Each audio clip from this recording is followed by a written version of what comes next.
Yeah. Tabs, good to see you again, man. How are you doing? Good to see you. Good to see you, man. I'm doing well. How are you Mm. doing? I am all right. Yeah, so today's conversation, I think, has been a long time coming. Um, the topic that I want to talk about is global priorities in terms of how we are spending our resources. But that's not the reason why it's been a long time coming. The reason why it's been a long time coming is because speaking about that topic involves talking about everybody's favorite person, Elon Musk. Yeah, because Elon Musk is a person that I see is one of a few people who are working on what I think should be global priorities directly, and other people are just going the long way around to get there. And I think this is also the topic where we disagree the most about, not the global priorities, but the Elon Musk part. And I'm Yeah. really interested to get into the weeds of that. So with that preamble, I'll just give you a chance to respond and get us going. Yeah, thank you very much. You see, today I even have my notes ready. Kidding. Um, I think maybe you should live life outside of the PayPal mafia, right? It's Peter Thiel now, it's Elon Musk.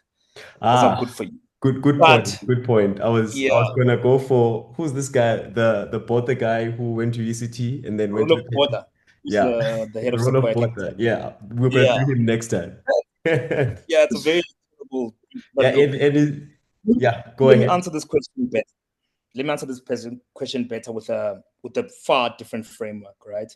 Mm, So I'm gonna do like a series of thoughts that I mm, think maybe help at the end to try answer this question better.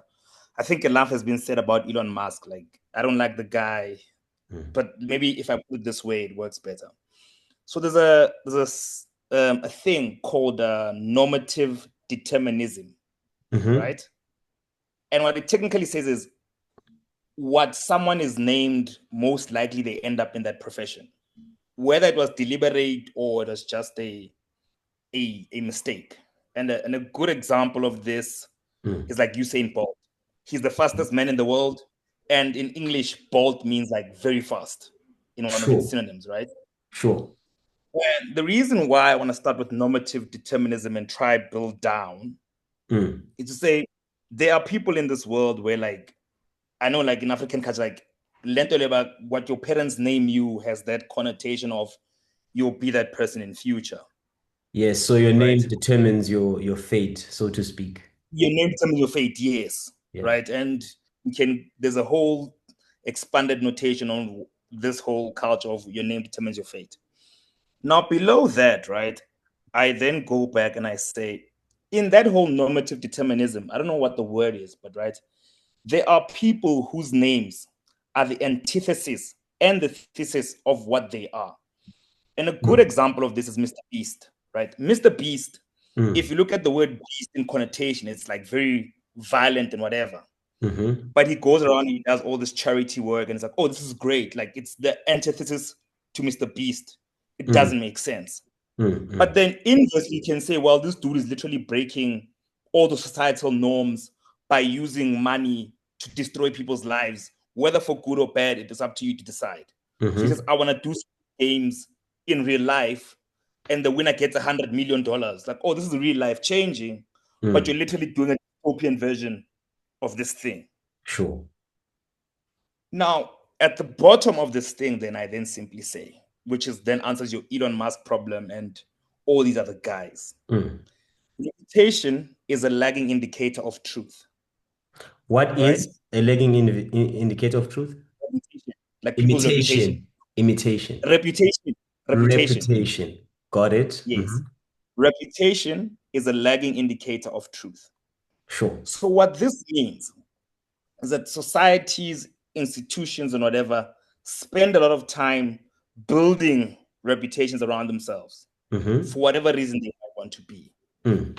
in order to launder that reputation in future for whatever needs they might need. And because they've built up a good base of that reputation, they Mm. can Mm. launder it for other things. So Yes. in your case, say Elon Musk has built the cult of he's the guy that's doing the hard things. Mm. So people assume when he does the next thing, it's a hard thing that has great global benefits, Sure. right? I right.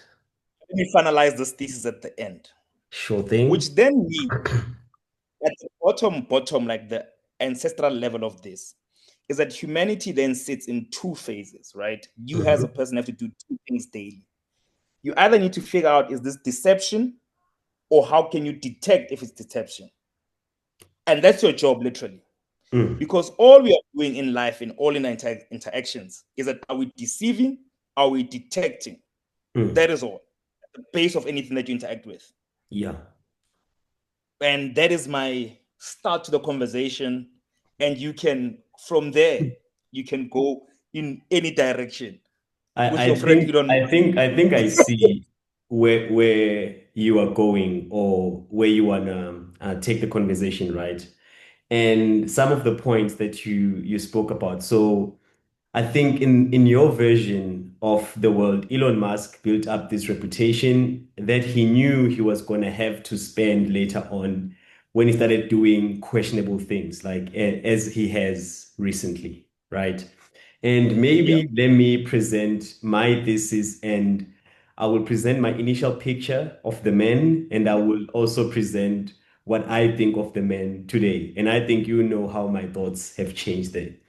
We started talking about Elon Musk a long time ago, must have been more than 5 years ago, right? And at the time, I think there was a couple of articles that were talking about how he has his priorities wrong. I think this was at the time when the rockets were started like receiving a lot of media attention, right? So he's revolutionizing space travel and making it cheaper.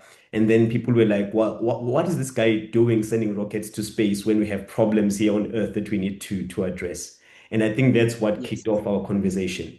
And I Yeah. said, I think the words I used were bullish on Elon Musk because I see what he does as contributing to the world's most pressing problems, right? And I'm going to list those problems and talk about why I thought what he was doing was actually the most important work that anyone can do, right? So I'm going to start with the least controversial one, which is Tesla and Solar City. Yeah. Tesla has become controversial recently, but it wasn't always controversial because people understood that we are facing a real energy crisis, and any serious work we are doing in this, is actually a global priority and it's something that we should be spending our resources on. So, Solar City is an obvious case about how that's helping us with renewable energy. We have the sun that produces way more energy than we can ever consume. And if we can build Yes. a efficient way to harness the energy of the sun and store it, then we are winning as human beings. We need to decarbonize energy. We need to decarbonize transport. And that's when Solar City and Tesla come together. So we need to harness the energy of the sun, but we need to figure out a way to store this energy. And what's the way to do that? What my interpretation of what Elon Musk was doing is if you're going to try to solve this problem using, let's say, public funds, you're not going to get there because you need a lot of money. So you need a Yeah. private vehicle, a company that is making a profit so that we can drive innovation and raise capital. And then Tesla was the answer to that question. So if we Was government create, money. There say was that government again. money. Let's not pretend like there wasn't government money. There was government money in Tesla. Sure, there was government money, but the point that I'm making is it's easier to raise capital when you have a for-profit enterprise than when you have an NGO, right? Yes. So then Tesla is that answer. How is Tesla the answer? Once we've harnessed the energy, we need an efficient and long-lasting way to store that energy. And if you can create a company that makes electric cars that works on research on how to store energy efficiently, then we can use the same concept. We can use the same knowledge that we created about batteries and storing energy to store energy for us harnessing the sun. So that was like Yeah. I think the most non-controversial part of what Elon Musk was doing. And then moving on now to rockets and SpaceX.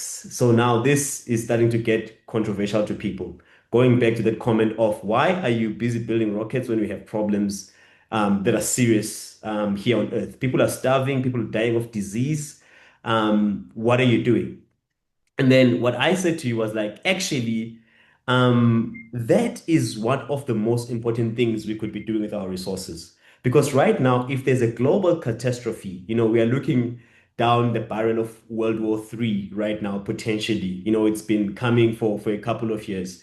And if World War III goes Yeah. ahead and then we all bomb each other, we just have one Earth. And if we do that, kill ourselves, the human project ends, we are done.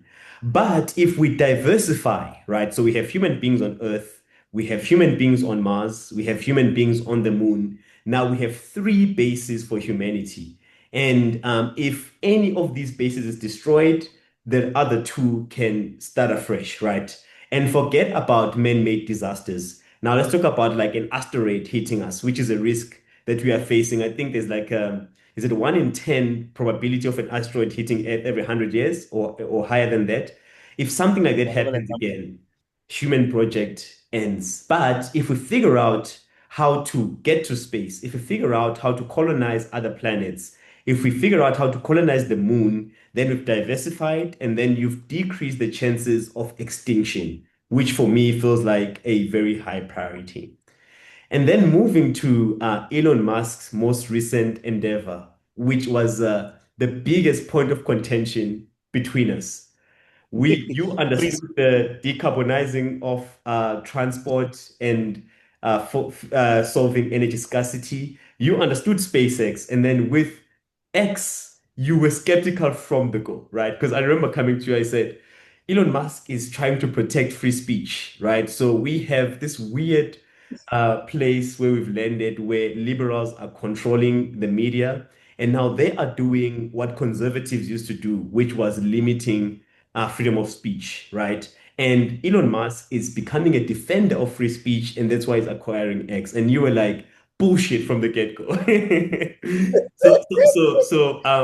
My initial view of the man was that somebody who's working on our most important problems, and he's doing it through all these various companies. And we can talk about why defending free speech is very important later on, but that's how I viewed Yeah. them then. And with his recent escapades, my faith and my interpretation of what he's doing is more to your way of thinking and your cynicism about his actions than my Yeah. initial position of like working on important problems is sincere about helping humanity. But now I think it's driven by ego and other things that I don't want to speculate about. Yeah. Look, you make a very good point there, Lindelani, right? Like I said, my initial statement still holds true. Now, um, I hesitate to get into the whole Elon Musk. What is that thing? Hmm. Um, Downward Orbit. spiral. Okay. Yeah, downward spiral, albeit black hole. Hmm. But maybe let's go to the issue that you're raising here. You say um, humanity's greatest problems, right? Or like you say right now, what are humanity's greatest problems? Um, how do we go about solving them? How do we allocate resources to that very thing, Hmm. right? The the question I think even starts long before this when you say the financialization of everything in the 70s took out the brightest minds in certain industries and put them in banks, hedge funds, where they could make a ton of money. Hmm. But on the other end, the greatest minds are literally in hedge funds. They're not in cancer research and they're not in that. Hmm. Cancer Hmm. research, building rockets, like you say, figuring out, like, even like, I'll say to you, I think solar and wind are the worst things ever. We could have done nuclear energy that would have been way better than trying to figure out the solar and wind thing. But then there's a different story around um, if we all are honest, capitalism is a system whereby people want their money as much as money as possible, most likely as quickly as possible, without much of the risk in a way. They take risk, but there's a cap where they say, if this goes wrong, how do we move on with our lives without being judged for it? Hmm. Right? And nuclear, there's like Fukushima where people say, I nuclear, we're not going to enter that one. Hmm. Hmm. So you run in that case, there's there's a book called Mixed Signals. I can't, like, the guy's name is Yuri. It's Urigneezy. Put in the I link, won't and he even try argues to this. pronounce that. Yeah, but in the book he argues, and he makes a very simple example with Coca-Cola. He says Coca-Cola figures out that on a hot day more people want Coke, so they'll charge more for Coke. Very like, oh, it makes sense. It's hot. Everyone wants Coke, so we're gonna charge people more on the day of Coke. And the Coke messaging is that Coke is $1 every day, but on a hot day it becomes $1.50.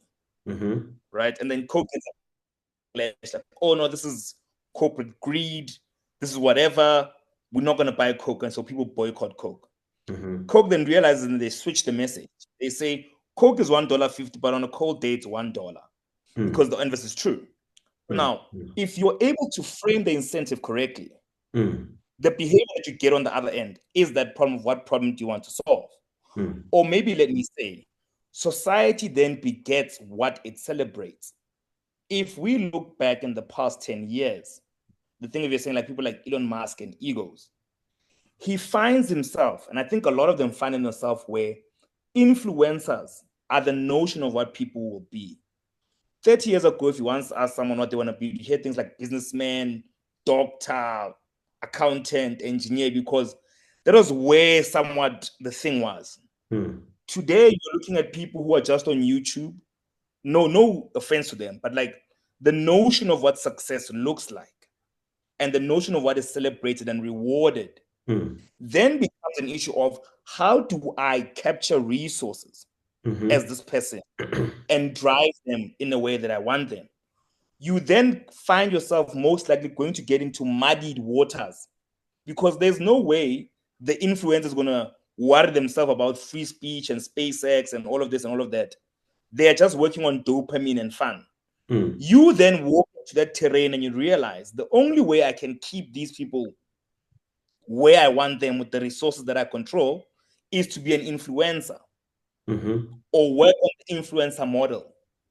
So the problem you're trying to solve, depending on what problem you're trying to solve, has a very long time frame. The nature in which you're trying to solve the problem has a very compressed life cycle. So Create you a run into your problem. arbitrage, right? Your influence is very high. The problem you're solving is very long. So you need to keep getting into these crazy outbursts to keep relevant over the long period to technically trade this time arbitrage of saying there is no way, like I always say to like, there are laws of physics that govern everything. You cannot build a space rocket, whatever, in 3 months. That's a 30 to 50-year project. How do you keep in the zeitgeist of most people? You have to be where most people are. If you are not, everyone moves their attention from you to the next thing. And then you So lose now you're capital. exactly. So when people say, I'm trying to solve this problem, I'm asking them, great, you're trying to solve a human extinction event. Good for you. There's already like asteroids that, what is it? They have drones or satellites that get deployed to intercept those asteroids and whatever. That's one way. If you're saying to me, I'm trying to do interplanetary life, whatever, and I'm saying, look, most likely it's 100 years. So a couple of things must happen. Either you have some government that's going to print money for you till the death, or going to have to be in people's daily conversations. Meaning that you're going to have to take that reputation that you've built and spend it over time to capture resources, whether this be capital, whether this be talent, whether this be favor, whether this be whatever resource you might need. And you run into that situation whereby what do? You have to launder that reputation. And I come back to this word and I say, remember when you say laundering and the connotation, let's put the negative connotation in it. Money laundering is a dirty thing. You're either doing something very terrible, making it look good, or doing something very good and we're going to make a very terrible decision. So those people that say they want to solve these problems, there's a ton of them. They show up on our screens every day. AI will solve human hunger in India. I'm like, great. We have a water crisis globally. Where's all that water going? They're like, no, forget the water crisis. We'll solve world hunger. I'm like, okay. Mm-hmm. But you see, this person is saying, I've solved the social media thing and I've created hundreds of billions. I can now launder that and run this experiment. Mm. And that's where, for me, where some of these things come in. It's not that maybe, yeah, maybe let me frame it this way. Problems are good, right? David Deutsch actually says it. He says, problems are the exact point in life where we see that we do not have a good explanation for something. And Yes. there's a puzzle that we must solve. Mm. And they're inevitable. And they're inevitable, right?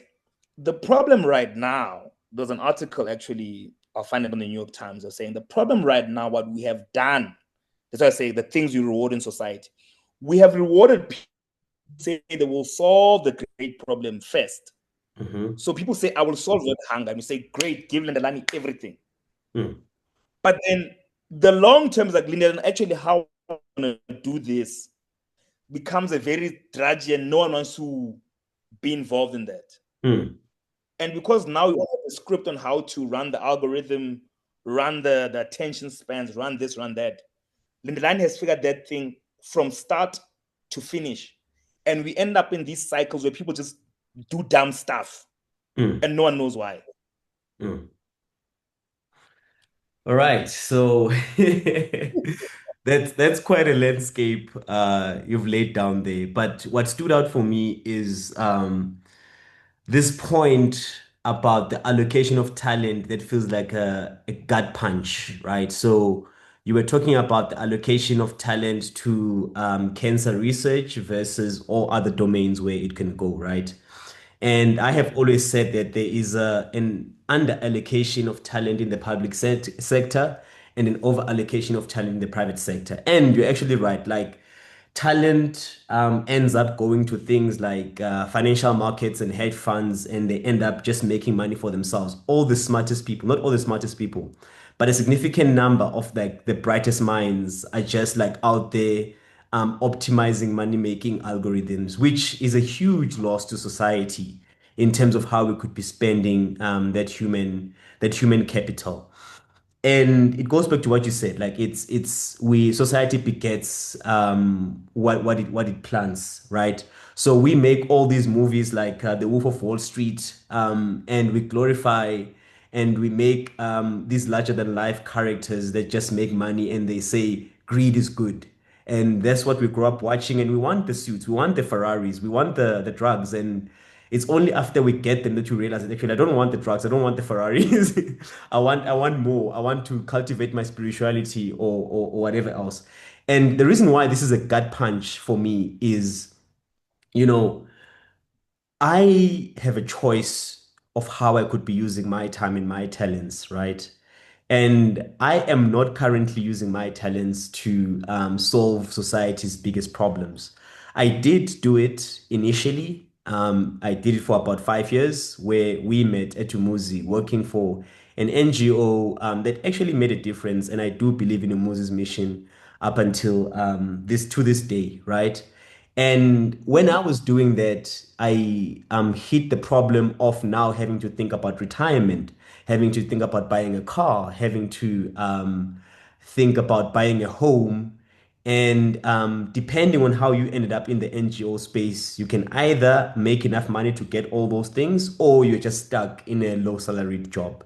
So I decided to make the leap to private sector. And like going the opposite of where I think and where I believe talent should be going. And that's why an indictment on me, and it's an indictment on all my smart friends like you, that we are just working in the private sector instead of working in a domain and field where we could really be making a difference. Yeah, look, I think that's you raised that. To be honest, it's that favorite book of yours that I actually didn't like. What is it? Where the guy speaks about the isms. Is it Yuval Noah Harari, that famous guy who got Oh, famous for the you're three talking about Sapiens. Sapiens? Yeah, another batch of books that just really I, get on my I nerves. liked Homo Deus. I haven't read Sapiens. I just A whole batch of books, but it's yeah. fine. There should be like bad books that we just really like that badge, 48 Laws of Power, How to Not Give a Fuck, or something like that. That terrible book with an orange cover. Yeah, I've it got a list of is. Yes, yes, yes. I know the book you're talking about. The yeah, subtle art terrible book, of not giving a fuck. terrible book, horrendous. But anyway, now you're right to say, like, I think in that book it technically says there's actually a book by Neil Ferguson, The Ascent of Money, right? Mm, And technically he speaks about how things like banks, insurances, and thingies come up, right? And mm, net, to be honest, money is a social agreement structure. If I mm-hmm, give you 100 rand, you agree that the 100 rand is worth 100 rand, whether mm, in goods or services, blah, blah, blah, blah. And I think in that book that you like, he taking to somewhat argue the issue of what capitalism is and how, to your point, to say it allocates money better in private than it does in public or for public, mm, right? And then maybe this is also the thing where some people say the wealthy figured out they could hoard more public wealth and socialize the losses, but privatize the mm, gains. mm, mm. That's Correct. We that's all why bear there's the externalities of the private companies. Yeah. yes. But now when they're making profits, there's when you say tax the rich, it's like no, you can't tax the rich. You Mm, know, shout out to trickle down economics and all those lies that they fed society. So it's not a I don't know if it's a good or bad thing. mm, It's the system in which we interact today mm. that forces us to make those decisions. Agreed. Agreed. I feel hopeless going to the private sector because I gotta eat and my family has to eat. So I do agree. Yeah. The maybe a question, as you say, and maybe the better question that we ask, and the better question, or maybe how do we ask these questions, right? And I'll give you, and I think this is a very good point. And I was making like with like time arbitrage, right? If you take the past 5 years Mm-hmm. of what the biggest themes that would destroy the world, change the companies, and whatever, right? It's AI now. Don't get me started. It was crypto, then it was NFTs, then it was Mm. Web3, then at some time there was quantum computers. Fourth Like industrial every year, revolution before that. yeah, every year there's something that just is so outsized that it's gonna wipe out all the big things in the world. Like when crypto started, like, yeah, you won't need banks ever again. Mm, Well, here we are. mm, mm, So now our question for ourselves, our questions for everyone else is when we state these large problems, mm. maybe a better question is why is it a problem for us? Who's us? Is it humanity or is it There Africa? you go.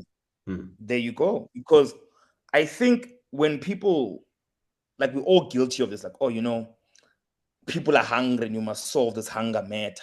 mm. Everyone's like, cool, Lindelani. Me, as you say right now, I work in the private sector. I'm good. Like my friend, there's this whole conversation. Like you're one paycheck away from being homeless than you are from being a billionaire. But everyone always supports the billionaire Mm. because they found a way to frame it for us that them being billionaires is a net gain for the poor, I as see. I opposed to s- yeah, it's a net loss for excess wealth to be hoarded correct. by people where there is no net surplus divided Mm, mm. for the masses. It's Yeah. great that Google is free. However, it would be better if the people who worked for Google had a union, a pension fund, a 401k, so that that consumer surplus and the net surplus that people have does not force them to now be a PM at Google and then on Udemy teaching courses to balance a living. So that's a very interesting topic you're touching on, the topic of billionaires. I do think we should make a separate episode about that and just like address it directly because there's a lot that I can say and I know there's a lot that you can say. Again, the Zoom, you have 10 minutes remaining in the conversation alert has come on and it forces us to focus. So it has come on, it came on about 2 minutes ago. So I do want to return to this topic of global priorities, right? And how we are spending our time. The areas that I listed at the beginning of this conversation, that Elon Musk is working on, I do think that they are the biggest priorities that we could be working on, especially space travel. And I'm pointing it out because it seems like the weirdest, least important one intuitively when you hear about it, right? So I do want to defend it. And I do want to add something you've touched on, fundamental research on that list, right? So I do think that like there is an under allocation of talent, there's an under allocation of funds in research about things that we know are going to help us, right? So cancer research is receiving a certain amount of money. And there is a neglected area that the effective altruism community now is trying to solve.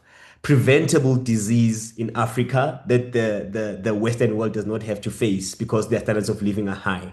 So they're just neglected, they're preventable, but nobody has the incentive to go and figure out how to, solve those problems, how to cure or create vaccines for those diseases. That's another area.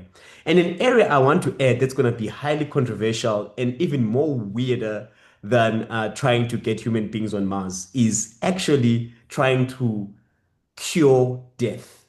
Cure is probably the wrong word to use here, but we are infected with this disease of like not even raising the question of can we avoid death. It was Nick Bostrom who wrote the allegory of the dragon, and I think the allegory of the dragon best describes my feelings on this whole thing about why aren't we spending a significant part of our resources trying to understand the dying process, understand the aging process, and figuring out the underlying biological mechanisms that cause our bodies to degrade, cause our bodies to break down, stops our cells from repairing themselves after a certain age.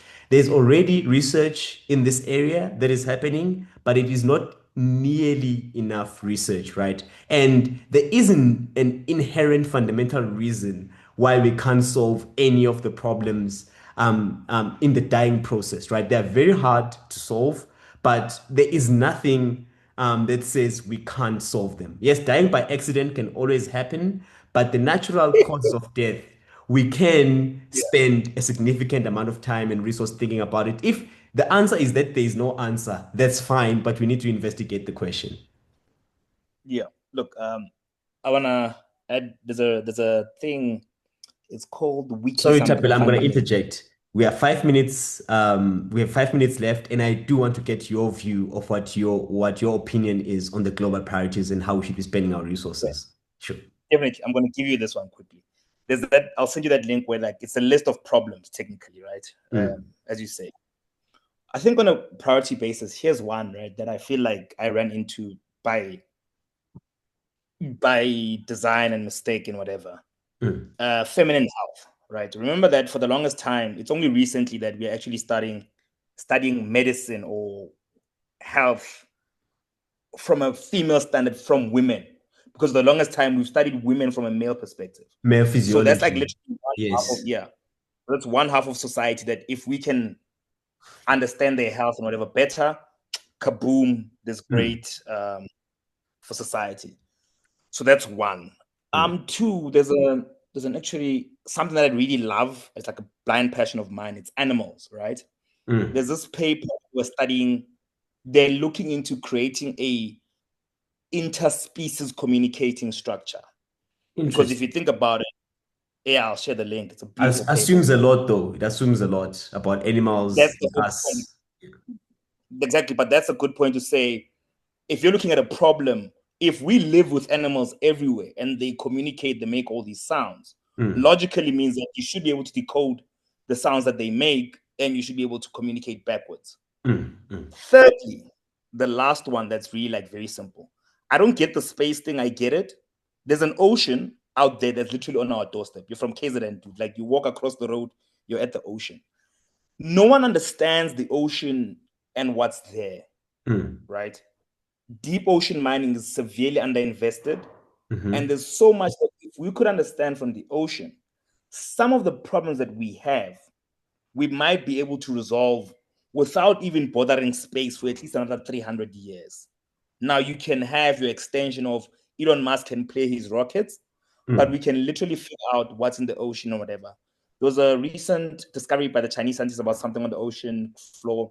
Amazing stuff. So mm, for me, that's my three things mm, that for me that say, and maybe last but not least, humans, we still don't understand, like to maybe double down your point of death. We still don't understand how the brain works. mm, And I think it was in 2014 or something, mm-hmm, they started funding brain research. We still don't understand how the brain works. So maybe there's also in there to figure out how people could be a great resource net society mm, for all of us. yeah. That's And my four, the last one and I'm happy with is a those. brilliant one. So the problem of consciousness is not called the hard problem of consciousness for nothing, right? We do need to really investigate the mind body problem, and there's a lot of just like improving human well-being. We need to have a good understanding of like what causes disease of the mind and how our minds interact with our bodies. How does the placebo effect work, where it can actually have physiological effects and healing properties on the body? That's weird and underexplored. And I think our whole approach about studying it is wrong, but that's a discussion for another day. My closing Yeah. remarks. I think just generally, people need to be a bit more thoughtful about what matters.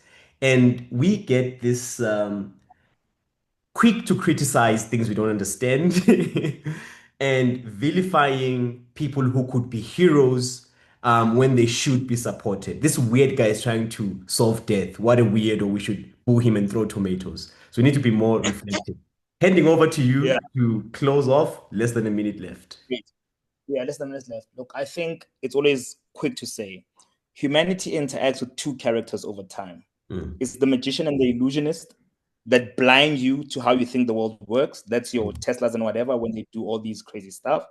And there's the comedian, the Dave Chappelle's, who have the hard conversations and break the structure of society as how we see it and mm, let us move forward. mm. That is my closing remarks. Thank you. Catch And you next time. boo you. Every time my breath, whatever. What is that statement he says? Every time you boo me, it makes me feel better about myself. It's a I statement by don't know. Rick. I don't know the I statement. was like, cool, man. Great Cheers. I'll conversation send as a